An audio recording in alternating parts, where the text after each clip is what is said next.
I've been preparing some freezer meals and some ready-made meals this morning for a woman I've gotten to know that is expecting twins on the 4th of July. She's having a cesarean section, a couple of Independence Day babies. So trying to make some meals that will make that adjustment to 2 newborns a little bit easier for her. But as I'm preparing these fun 4th of July dishes, it's really made me reflect on the holiday and what it stands for, the liberties and freedoms and protections and rights that are part of that holiday, and all the sacrifices made by so many to put those rights into place. And it's really made me reminisce about what life was like when I had those protections, when I enjoyed freedom and peace and safety in my country. Unfortunately, a criminal organization, a criminal gang, has led an investigation, has manipulated law enforcement so that a significant amount of resources have been wasted, time's been wasted, a lot of law enforcement manipulated with dishonesty and perjury. And in the meantime, while they're going, look at her, all the criminals are repetitively committing crimes against me.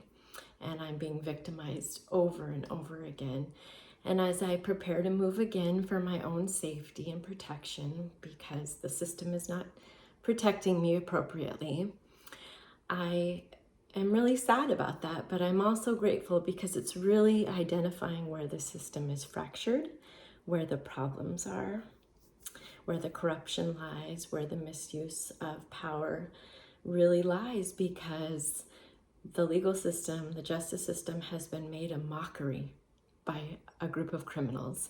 They have turned the systems into a menagerie of chaos and confusion and played investigators pretty badly. It was pretty eye-opening to me when I offered evidence of homicide attempts on my life to a federal agent, and he declined receipt of those. And it's sad to me because I love our country and I love what it stands for, and I hope that those who are part of the fracture can be removed from being a problem so that we can be safe again in this country, and so that the people that are dangerous aren't leading investigations and wasting taxpayer dollars, that they can actually be away from the community where we can all be safe again.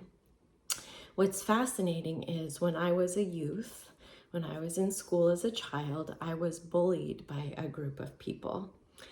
And this same group has circled back around in my mid-40s to do the same. They made school so unbearable because they spread rumors about me being promiscuous, being a substance user, going to parties and doing crazy things, parties that I was not at. I supported myself financially and lived on my own at 16. So I was working 2 jobs and focusing on academics. I didn't have time to do any of the things that they have lied about. But what's really sad is after all that trauma and healing that I went through as a youth because of their actions, for them to then repeat the abuse again, the harassment and the slander and the monitoring and the gang stalking and cyber crimes and everything else that they've done once again, it's just very sad. We all have 24 hours in a day and we get to choose, how that's spent to build our lives. And it's just so sad that these are grown adults choosing to use their time in this way, especially when they have kids at home that are watching and learning from them. And they carry positions in the community, whether it be through the judicial system or as dispatchers or as nurses or teachers, that this is how they behave. And it's so sad that the system has been turned into such a joke, and that justice is non-existent for me at this point. No justice, no peace.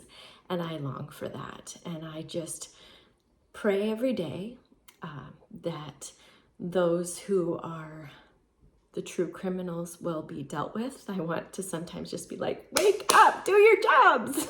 Let me have my life back. But The blessing in all of this is that I do have to pray a lot to stay safe and to be guided as to what to do to protect myself, because I don't have the system doing it for me that is supposed to be. And so it's really allowed me to connect with my Father in heaven deeply, because I need his help so much at this time. So please fix what's broken. Please do your jobs. Please arrest these people and let me have my life back. I don't want to be victimized anymore. I don't want to be stolen from anymore.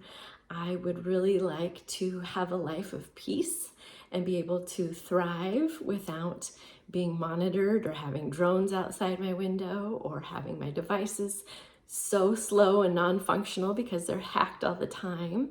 I never know if it's a good cop or a bad cop or a criminal in my device at this point. And that's really sad as an American citizen, that this is the life that I've been living. We're going on an annual count now that this victimization has occurred. We're not talking months anymore, we're talking years. And, you know, to be part of a fatal attraction situation where this unhealthy person has ringleaded, like, you know, the Wizard of Oz maniacal monster, to get all these people to attack me so that I won't reveal the crimes that I witnessed. And that's what this comes down to, is I'm a witness and I'm being intimidated and blackmailed and bullied and falsely accused so that my firsthand testimony is not heard. And so I would just ask for justice. That's what I would love for the 4th of July. Let freedom ring.